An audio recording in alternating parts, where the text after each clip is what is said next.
COVID-19 has reshaped globalization and further strained Sino-American relations. How will this influence China's role in the Middle East and the wider Mediterranean region? The ChinaMed Tel Aviv University China in the Mid-Med series looks at this dynamic in conversation with leading global voices. Look at the world of tomorrow. Join the China in the Mid-Med series.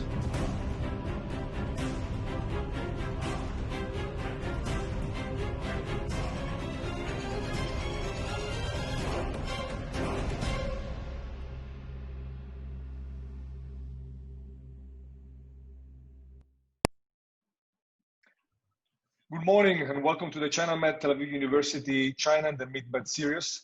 It's a series of webinars that looks at how current global dynamic will impact China's future role in the Middle East and in the wider Mediterranean region. My name is Enrico Fardella. I'm a professor at Peking University and director of the Center for Mediterranean Area Studies and the ChinaMed project.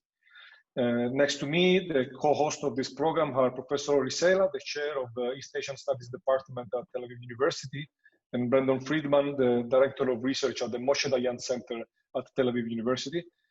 And today we are also having with us Professor Giuseppe Gabbusi from Torino University, expert of international political economy and also senior fellow at the ChinaMed project. I'm particularly honored today to welcome a friend, a colleague, and one of the most renowned scholar an expert of Chinese finance, Professor Michael Pettis. Good morning, Michael. Good morning. Michael is a real expert on China's economy. He's a professor of finance at Peking University, Guanghua School of Management, and non-resident senior fellow in the Carnegie Tsinghua Center for Global Policy. From 2002 to 2004, Michael also taught at Tsinghua University School of Economics and Management, and from 1992 to 2001 at Columbia University Graduate School of Business. Michael also worked on Wall Street in trading, capital markets, and corporate finance since 1987, when he joined the sovereign debt trading team at Manufacturers Hanover, now JP Morgan. Most recently, from 1996 to 2001, Michael worked at Bear Stearns, where he was managing director principal heading the Latin American capital markets and the liability management groups.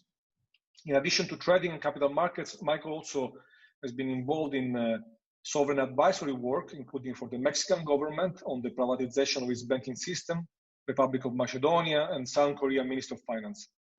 Michael wrote several books, including The Great Rebalancing, Trade, Conflict, and the Perilous Role Ahead for the World Economy, published in 2013 by Princeton University Press, a great book indeed.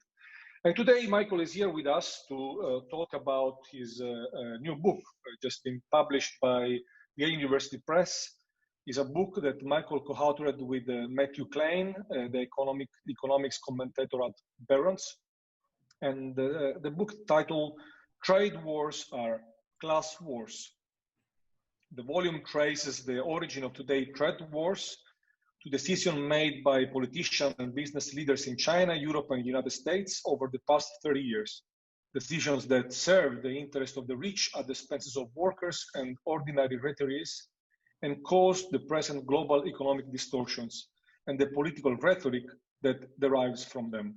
Thank you very much for being with us, Michael, and thank you for accepting our invitation today. So today we would like to begin our conversation by looking at the mechanic of the argument that you are sharing beautifully, I must say, in your book co-authored with Michael Klein.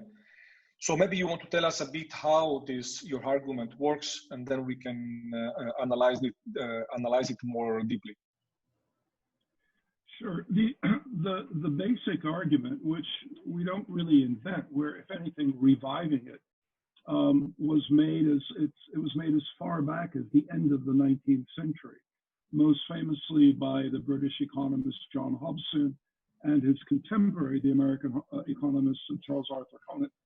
And the basic argument is that trade imbalances are not really conflicts between nations. They're the result of income distribution within individual countries. And that's why we argue that trade wars, the title is Trade Wars or Class Wars. It's a bit of a provocative title, but the point is that the real conflict that emerges from these trade conflicts is between economic sectors. So we argue, for example, that the reason you have a trade imbalance, the reason some countries are surplus countries and others are deficit countries, is not because, as popular opinion has it, surplus countries are hardworking, thrifty people, and deficit countries are sort of a lazy spendthrift people. It's got nothing to do with that at all. And I know for Italians, that's a particularly sensitive subject. You know, I was born and grew up in Spain, and it used to infuriate me because Spanish workers work more hours per year than German workers. And so the point that we want to make is not that this has nothing to do with cultural factors. This has to do with the distribution of income. The way you run a trade surplus is you pay wages that are low enough that ordinary households within your country cannot consume everything you produce. And this forces you to export your excess production to countries in which wages are still high. And it creates this dynamic in which we saw particularly in Europe at the beginning of this century, when in 2003, 2004, Germany, as you know, implemented a series of policies that reduced wage growth in favor of business profits. And as a result, German savings soared. Germany used to run a deficit before that. Since then, they're running the largest surplus in the world. And that's what caused the surplus. It had nothing to do with cultural factors. It had everything to do with the decision to lower wages relative to productivity growth. Excellent. Very interesting. Giuseppe, you want to jump in?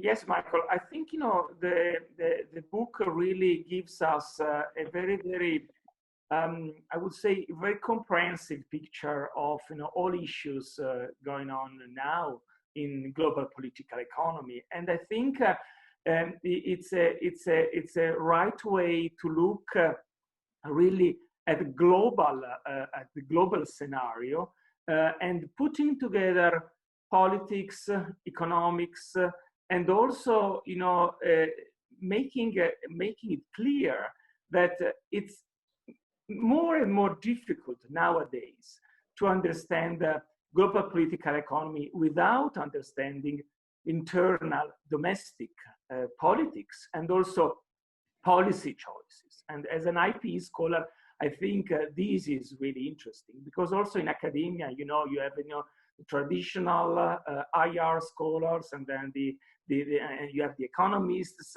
and it's very, very difficult sometimes, you know, to talk each other and to agree on a comprehensive picture. So I think this is why I really enjoyed. I've been enjoying reading the book, and I also wonder if you are thinking of an Italian translation, because I think that would be good also for Italians to be exposed to your argument, and you put together also, rightly so, the intellectual traditions. You know, there's a chapter on Hamilton and Hobson, Lenin, Ricardo, and also you make it clear how global value chains are really at the core of the argument in the end, because really it gives you the sense that, you know, for business people, the choices are made really on a global scale. You know, they have their own logic and the dynamics, and sometimes, because of course politicians, they have a domestic constituency, because in the end they have to respond to their constituencies. You know, they have to be accountable in some sense, even if they rule an authoritarian system. So in the end, there is a mismatch between the, you know, this domestic accountability and the global logic of the system.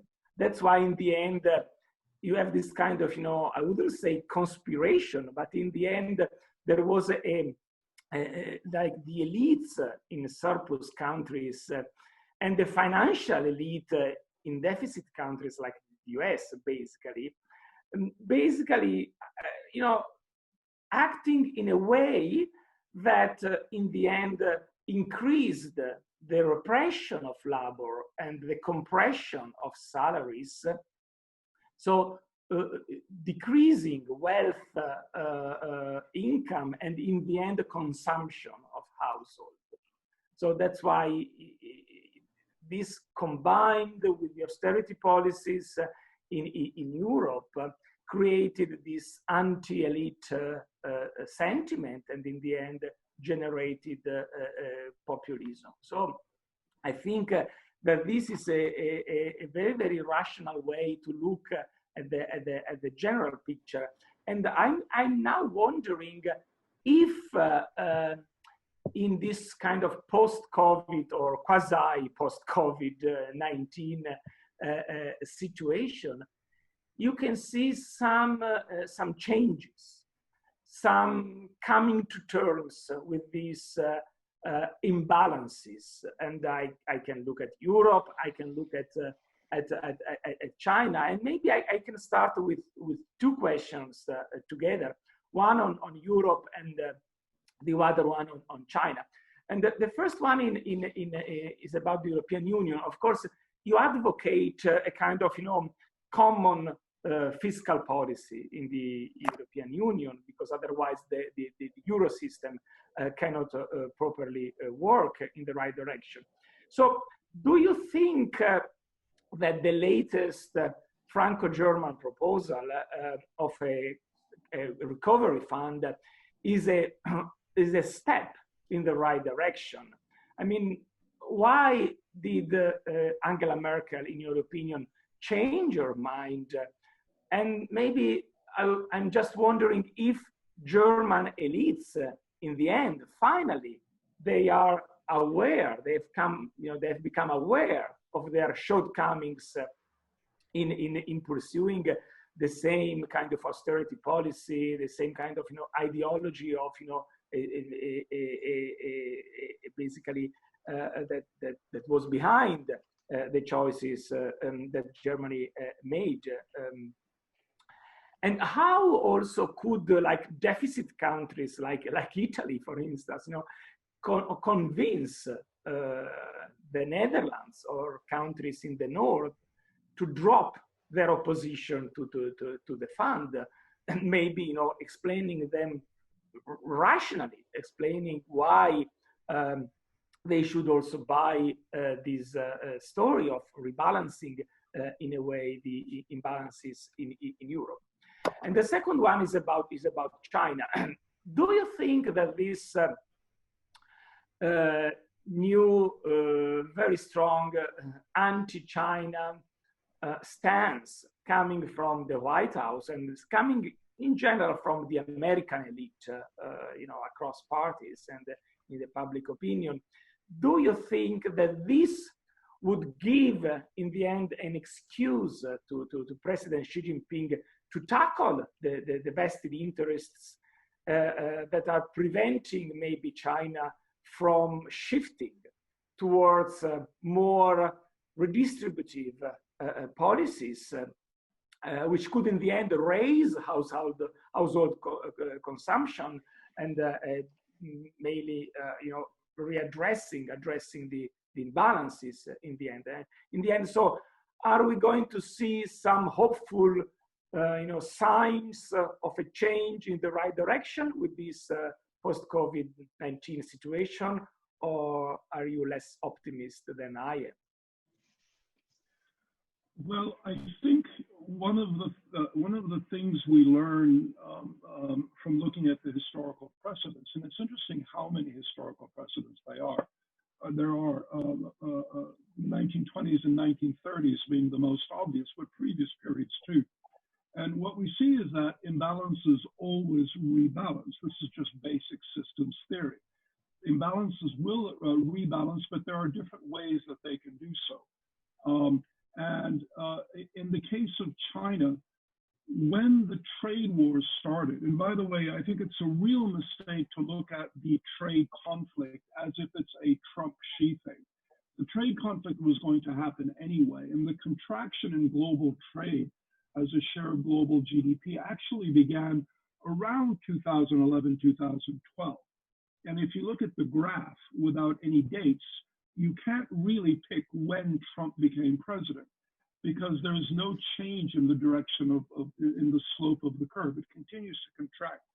And I think this was inevitable. In my 2013 book, I argued that a contraction in global trade and a reversal of globalization was almost inevitable. And the reason I say that is because the problems that we have in places like in China and in Germany with the distribution of income are replicated in other countries, in the deficit countries, through the trade account and through the capital account. I want to step back a bit, if I may, and talk a little bit about why Washington's approach to the Chinese trade imbalances is based on a very obsolete 19th century understanding of trade. We're getting a lot of talk, for example, on the need to reshore American companies that had moved their operations to China. And one of the points that we make in the book is that offshoring isn't the problem.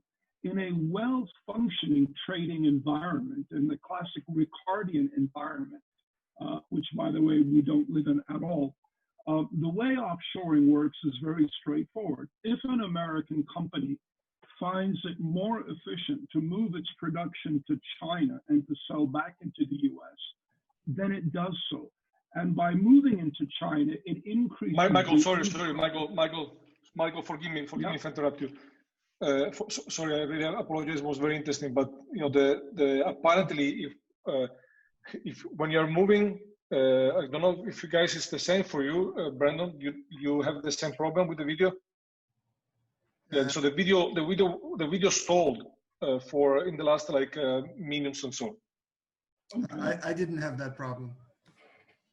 Ori, you did? So I had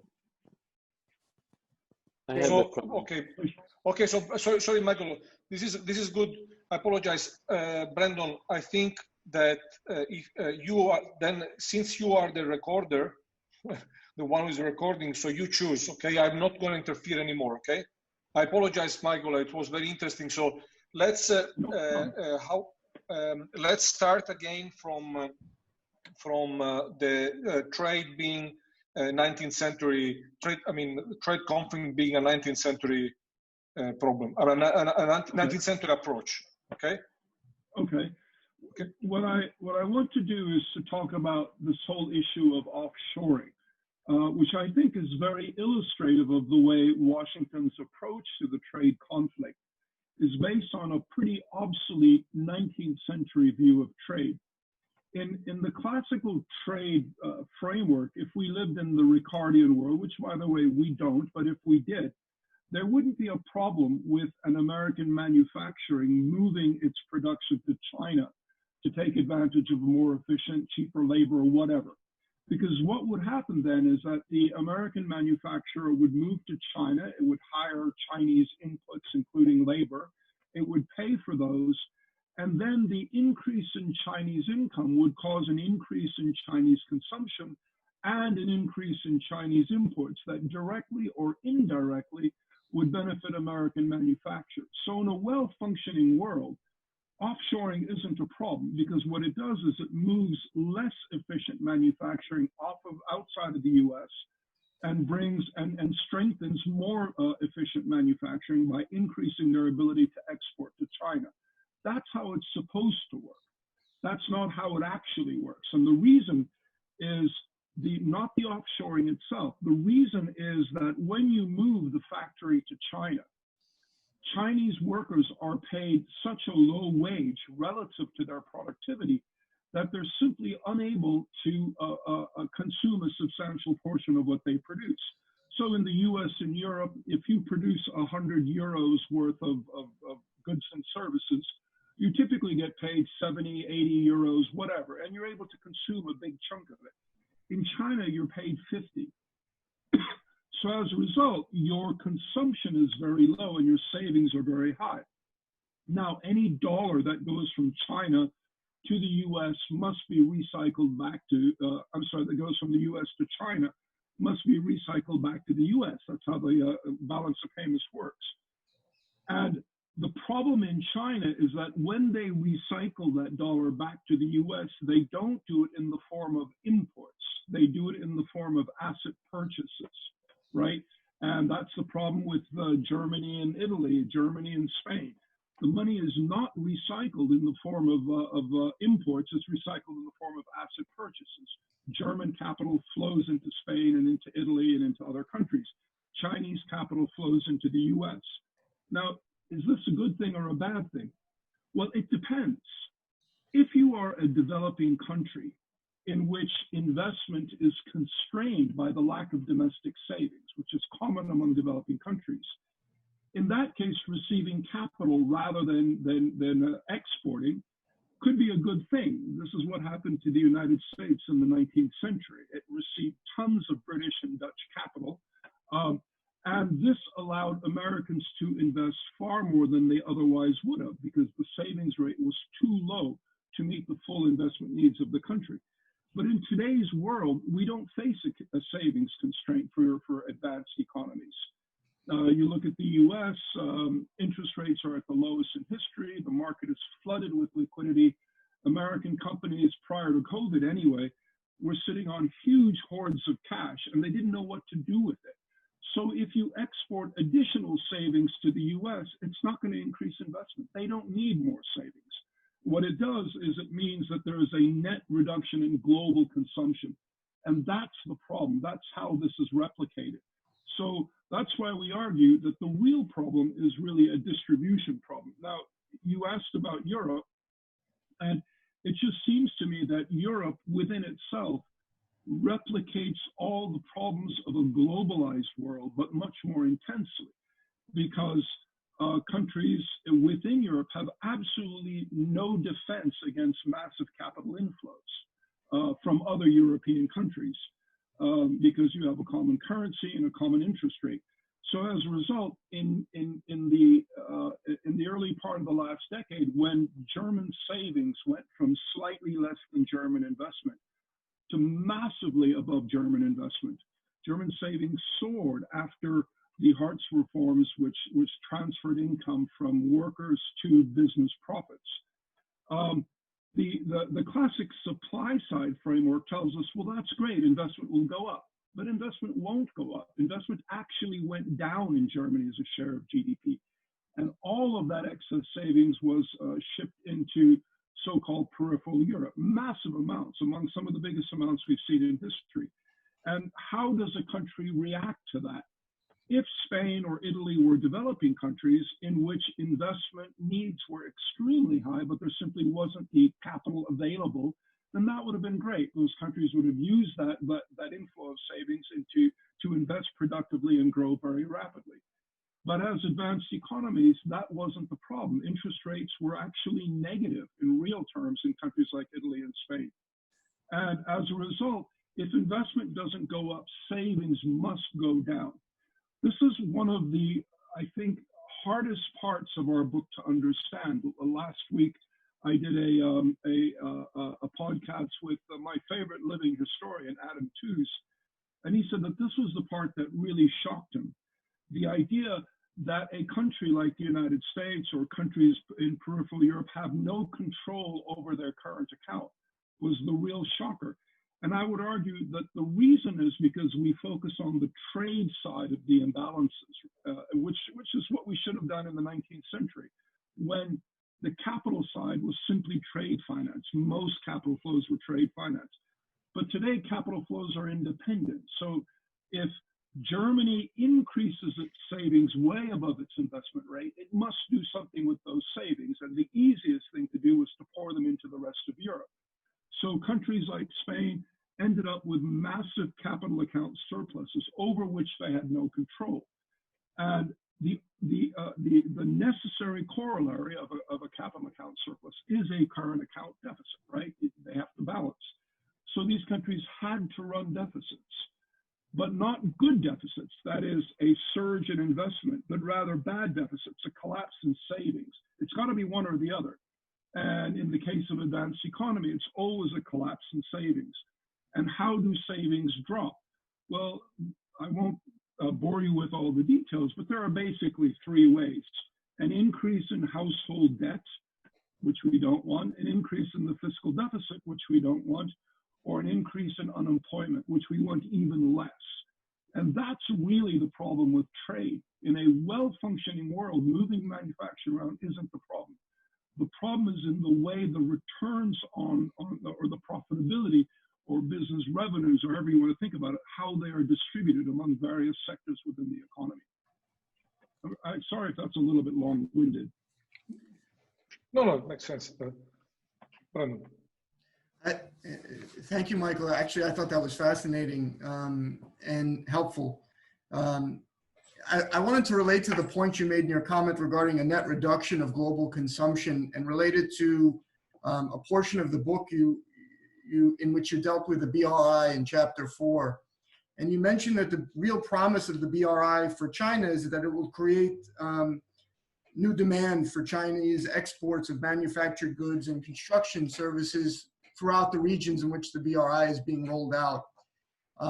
I'm first and foremost concerned with the Middle East, and I wanted to know how you thought the coronavirus would affect the potential for increased demand in the Middle East, perhaps even Africa and other places that have the potential for demand for Chinese exports. Well, I think unfortunately the coronavirus hasn't really changed anything. What it's done is it's accelerated a bunch of existing problems. And in the case of China, the way BRI worked economically, politically it's a separate thing, but the way it worked economically is that if you have more savings than you have domestic investment, there's two ways you can deal with it, three ways. One is get rid of the savings by letting unemployment go up, which we don't want. Another way is to increase investment, but China is massively overinvested. And more investment is just non-productive. We all know that. Build more bridges we don't need, more railroads we don't need, et cetera, et cetera. So the only other thing you can do is to export it. And as you export those savings, the country that imports the saving must run the corresponding current account deficit. And we tend to focus on the bilateral deficit, but that doesn't really matter. One way or another, China must run a corresponding surplus against the capital that it exports. Now, most of the capital that it exports to the US, Europe, Japan, because it's much safer, but that's where the trade conflict arises. If it exports the capital to developing countries, that's a good thing, because developing countries have insufficient domestic savings to meet their investment needs. But the problem that China has been discovering, not this year, but 3 or 4 years ago, it started to discover it, is what every country discovers when they first go abroad and start investing heavily in developing countries. The US in the 1920s, the Soviets in the 1950s, Japan in the 1980s. And that is that it's very easy to lend money to developing countries or invest money in developing countries during the bubble period when things are going well. The problem, of course, is getting the money back. And I think China has had some very, very bad experiences, of which Venezuela may have been the most shocking to them.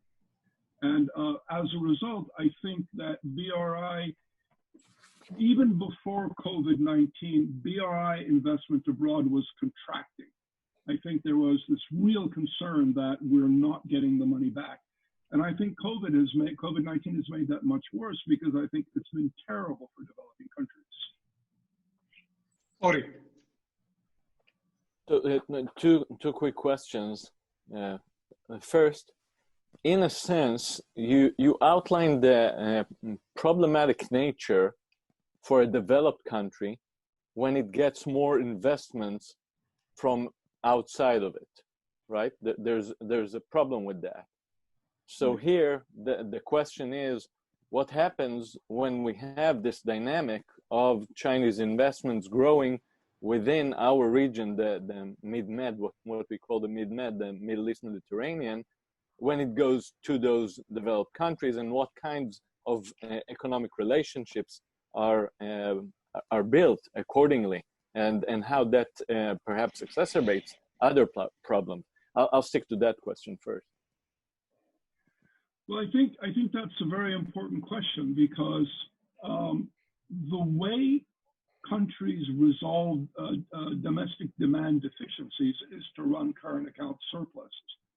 But all they do is they move that deficiency abroad. And so the recipient country only has a few options it can take. One thing it can do is to not allow foreign capital into the country, impose capital controls. Very few advanced countries do that. Some do it indirectly, but certainly the US, the UK, countries like that have no capital controls at all, which I think is a problem. The second thing you can do is absorb that incoming capital in the form of higher investment. And is there room for increased investment in the US from the private sector? Not really, because the private sector invests in order to serve consumption for the most part. And with consumption so weak, they're not going to do that. But there is a lot of room for infrastructure spending in the US and in Europe. And so one thing the US could do is say, look, we want to continue playing this role of absorbing excess savings in the rest of the world. But in order to do it in a way that's not harmful to our economy, we're going to significantly increase infrastructure spending. Now, this is such a politically difficult topic that I think that's very unlikely to happen. But at least it's theoretically possible. A third thing the recipient country can do is allow unemployment to go up. We import more from abroad, so therefore we'll stop producing at home and we'll fire the workers. Obviously, that's not a solution anyone wants. So that leaves really only one other solution, which is to increase consumption by encouraging households to take on more debt, which is what we saw in Spain and Italy and the United States and all of the deficit countries. And that's it. Those are the options. There are no others. So those are the kinds of things we need to be thinking about. Either allowing debt to continue rising, or forcing surplus countries to resolve their domestic demand deficiencies at home by imposing capital controls. I don't see any other option. And a combination of the two is also a possibility. Yeah, you know, the best thing, they say there's no free lunch in economics. It's not quite true. There are a few free lunches. And I think the most obvious free lunch is for the US to take all of this very cheap capital and rebuild its infrastructure, right? And I think Europe could do the same thing too.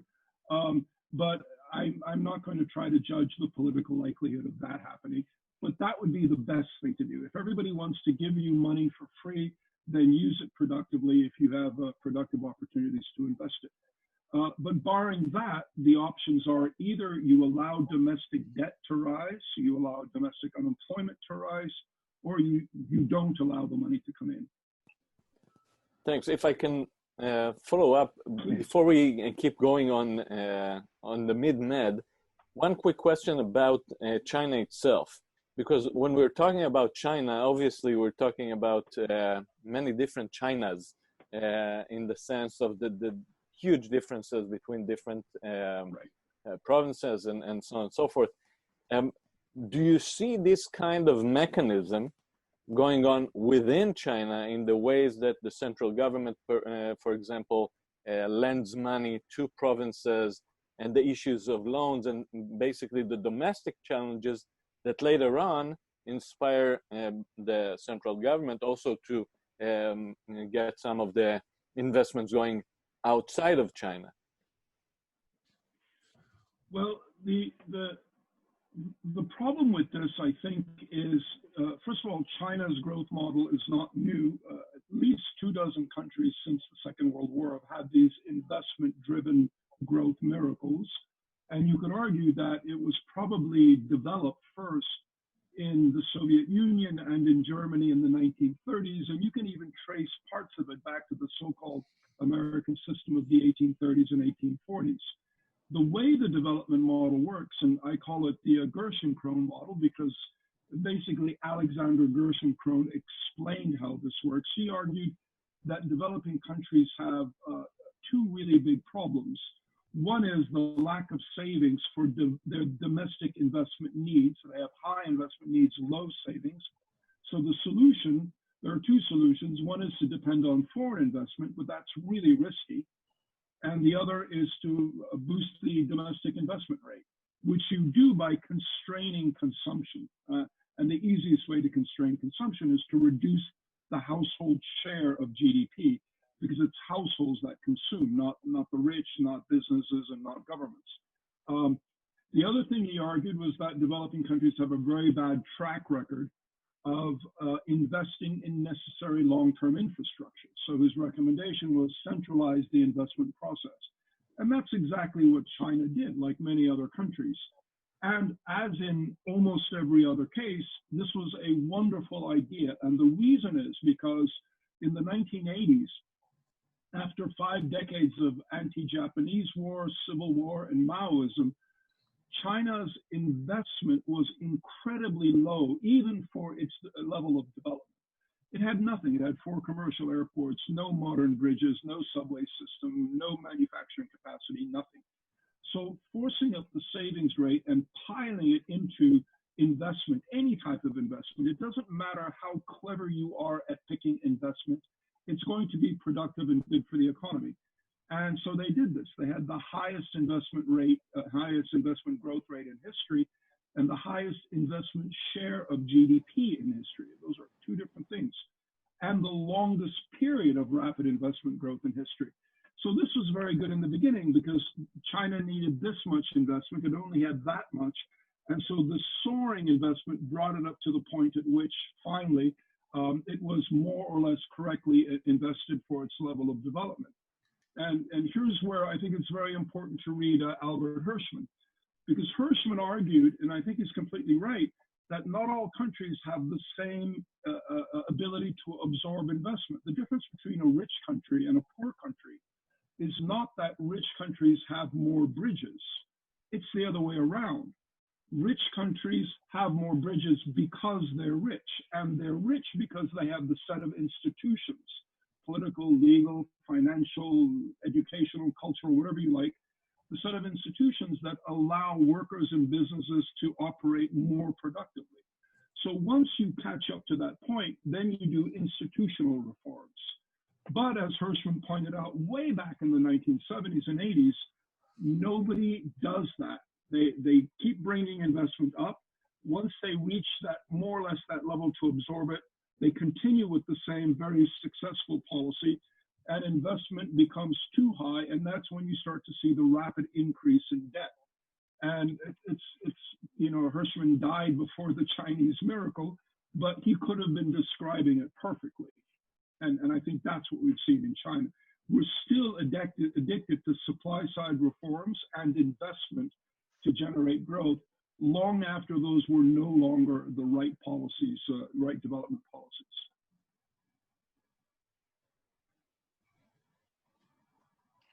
Giuseppe, you want to jump in? In that sense, do you think that, you know, the RMB internationalization, which of course, you know, the state is pursuing, China is pursuing, do you think that would help a bit, you know, to revise this investment-driven, over-investment-driven kind of, you know, path, or not? I mean, are we going, you know, to see the dollar for several years to come as still the dominant reserve currency, or maybe are we going to see a possible alternative in the second part of the 21st century, for instance? Well, I think in China, people who think having a dominant reserve currency is like having a very large flag, those are the ones who think that one day the renminbi will become a dominant currency. People in the PBOC, and the People's Bank of China, and people who understand the way reserve currencies work, I think they're much more skeptical. And I've been in China for 18 years, and we were always told within 5 years, China will be, the renminbi will be a major reserve currency. And it's not, it's 5th or 6th or 7th, and I think it's 7th now in trade. It was 5th 2 or 3 years ago. It's not even moving up, it's moving backwards. And I would argue that the reason is because a reserve currency isn't like, you know, to me, a reserve currency is like having a large military. It may give you political strength. For example, the US can punish you by cutting you off from the banking system, but it doesn't give you economic strength. In fact, it's a huge economic cost. And the cost that comes from having the dominant currency is the cost of having your financial sector completely open to whatever it is that the rest of the world needs.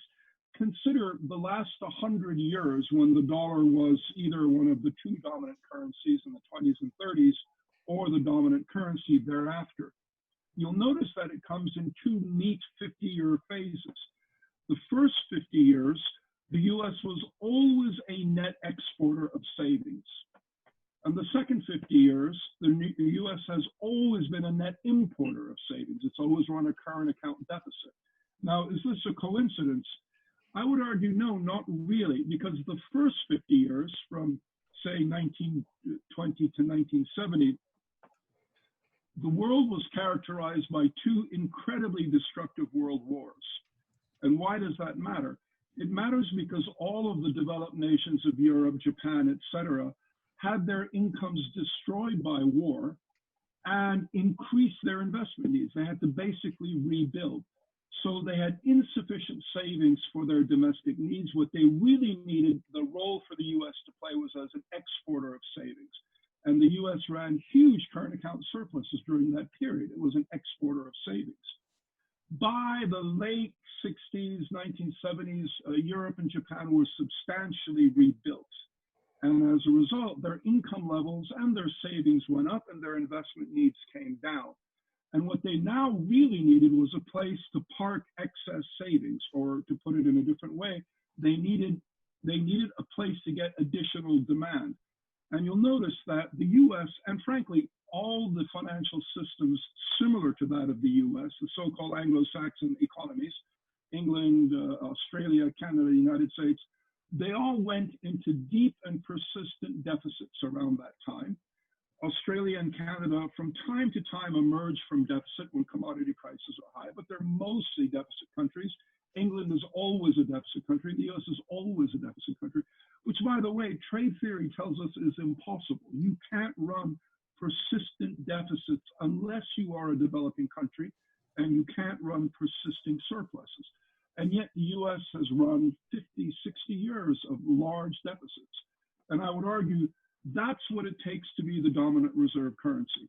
If you want to be the dominant reserve currency, you don't need aircraft carriers. What you need is to be able to absorb huge amounts of excess savings from the rest of the world. But here's the problem. Chinese domestic demand is so low that they need to export excess savings. So who wants to be part of the Chinese currency system? It means you have to run permanent deficits in order to satisfy deficient domestic demand in China. People use the dollar, invest in the dollar, because that's where you can successfully invest your excess savings and run the corresponding current account surpluses. So could the renminbi become a major reserve currency? Yeah, it could, following a massive transformation of its domestic economy, which maybe will happen, maybe will not happen, but so far isn't happening. Michael, can I ask a follow-up question? Sure, please. Along that lines. By the way, there was a fascinating article by the American economic historian Yaakov Fagin on how the dollar system is actually a drag on U.S. interests, which is perfectly in line with what you were just saying. I wanted to ask a Middle East related question to the issue of the renminbi being internationalized.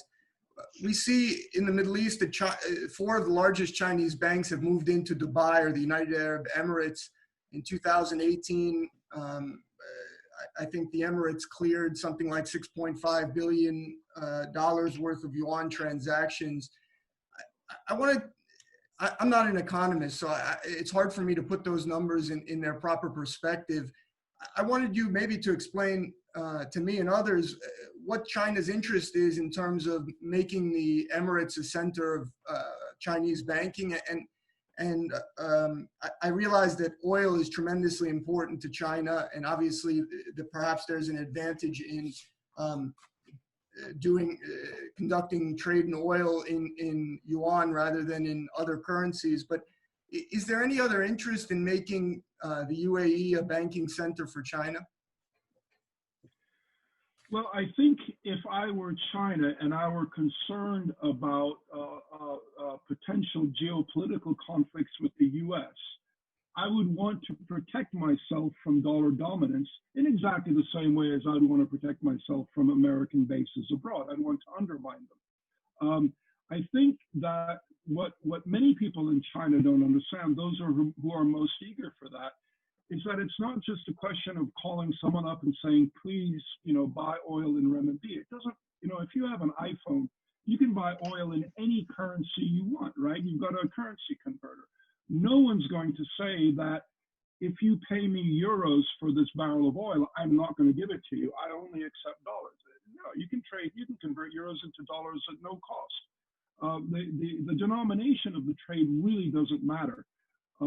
What really matters is the willingness to accept all of this inflow in savings. And so China's making all of these attempts to create an alternative banking system which isn't really dependent on the dollar and therefore cannot be controlled by Washington. But I would argue that, if you look at the evidence so far, there's really no evidence that it's working. People say the amount of transactions in renminbi is going up. Not really. It goes up sometimes and it goes down sometimes. But take a look at Mexico. The Mexican peso is a far more important currency relative to the size of the Mexican economy than the Chinese renminbi, right? It's the second largest economy in the world. It's got the seventh most actively traded currency. It's got a long ways to go. And I would argue it's not because of want of trying, it's because of a misunderstanding of the costs of a renminbi world and unwillingness to accept those costs.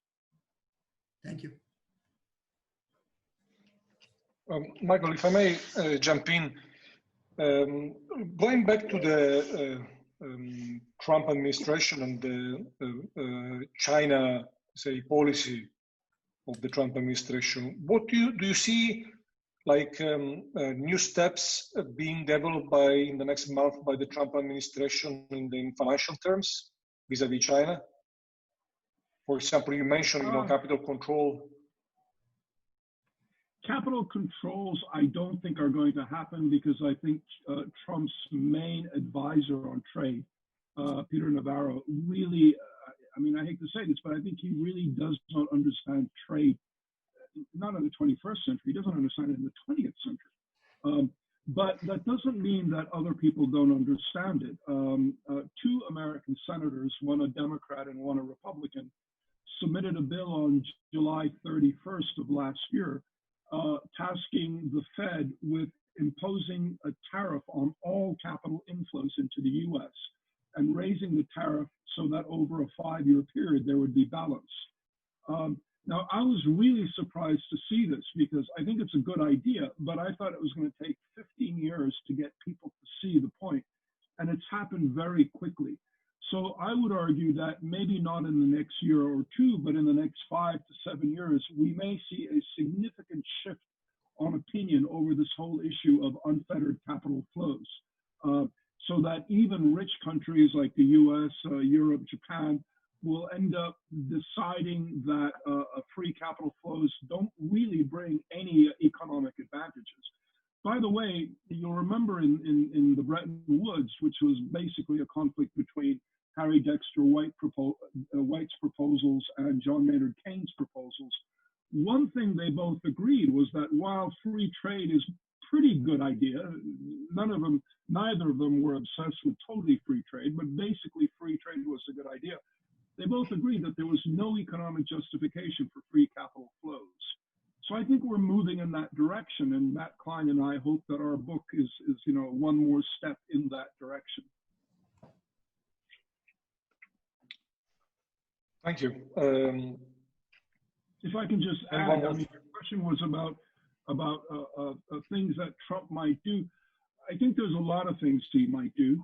and I say this with some trepidation, you know, we are in an election year. I think it's going to be a very difficult election for him. And I think he's erratic enough that there are a number of things he could try. I just don't think that they're going to matter much to the real underlying problems. So, for example, if you believe that the reason China runs a trade surplus with the US is because China can produce things more cheaply and more efficiently, then imposing a tariff on Chinese imports would reduce the American deficit with China, and the overall American deficit with the world would come down too, right? That's 19th century trade. If you believe that the reason the US runs a deficit and China a surplus is because of capital flows, then imposing tariffs on Chinese goods should, in theory, reduce the American bilateral deficit with China and increase the American deficit with the rest of the world. It should reduce the Chinese bilateral surplus with the US and increase the Chinese surplus with the rest of the world. And guess what? That's exactly what happened. The American deficit didn't come down. The American deficit with China came down, but the American deficit with the rest of the world actually went up by even more. And that's what you would expect in a world in which imbalances are driven by capital flows. So they'll continue talking about tariffs and about subsidized purchases, et cetera, et cetera. And ultimately, they will be able to declare victory because the deficit with China will go down, but it'll not affect the overall American deficit. It'll have no impact. So, one second, Ori, I just want to add something. Then there is Brandon. Then you can close if you like. So, Michael, so let's say that then this kind of approach to trade probably has a return in terms of electoral politics, right, for November. And then people slowly are going to understand and appreciate the logic that you just mentioned about, capital, and capital control. So in a scenario in which, for example, in 1 year from now, in the US, there is a sort of consensus on applying capital controls from capitals coming from China. Which kind of effect do you think this might have on China? So how China is going to use all this amount of capital that cannot, be channeled to the most, to the safest and most, profitable, destination? I think it's window dressing, cosmetics. It looks good. We won't let China have our money. The problem China has is not that it has insufficient capital to invest in all of its in potential projects. The problem China has is it has way too much capital. Capital in China is almost free here. So it really doesn't matter. The only advantage of American money going to China is if it brings technology with it or managerial skills with it.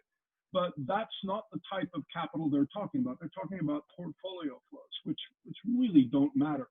China wants portfolio inflows because in the country that pegs its currency, its domestic monetary supply is constrained by the growth in reserves. So they want reserves to grow. But the impact of US strictures on capital flows are going to be really, really minimal. Unfortunately, it's the opposite of speak softly and carry a big stick. It's speak loudly and don't carry a stick at all. It doesn't really matter. Brendan. Michael, you mentioned Adam Tooze a few minutes ago. I often enjoy reading him as well.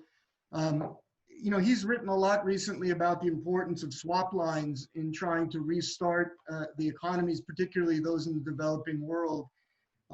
And there's been this debate about US swap lines versus IMF SDRs. And I wanted to know what China's view was on the IMF or the role of swap lines in any sort of global recovery. Do they have a horse in this race? Does China have a particular view on a direction the IMF should take?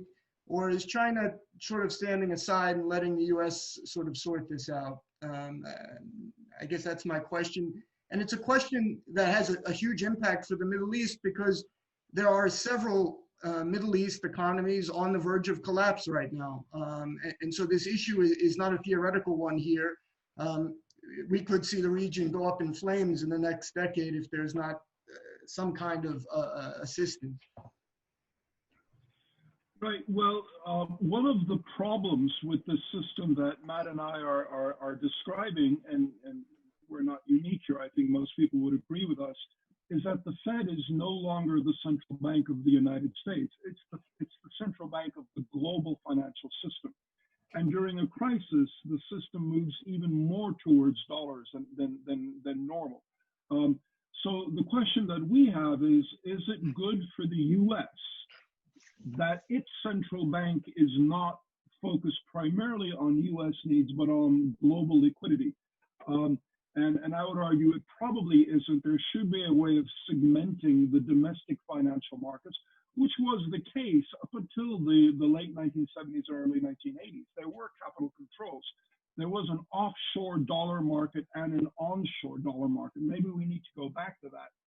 But from the point of view of swap lines for countries in the Middle East, I'm afraid that isn't really going to happen because the Fed is expanding liquidity, but it can't take credit risk.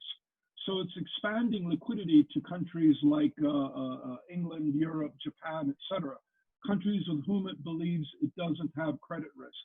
Some people have argued what the Fed should do is expand liquidity to the IMF and allow the IMF to lend money to developing countries. But that's simply taking credit risk in a different way, because now it's the IMF taking the credit risk, and they become a major creditor of the Fed. And if developing countries are unable to pay them back, then the Fed has a real credit problem.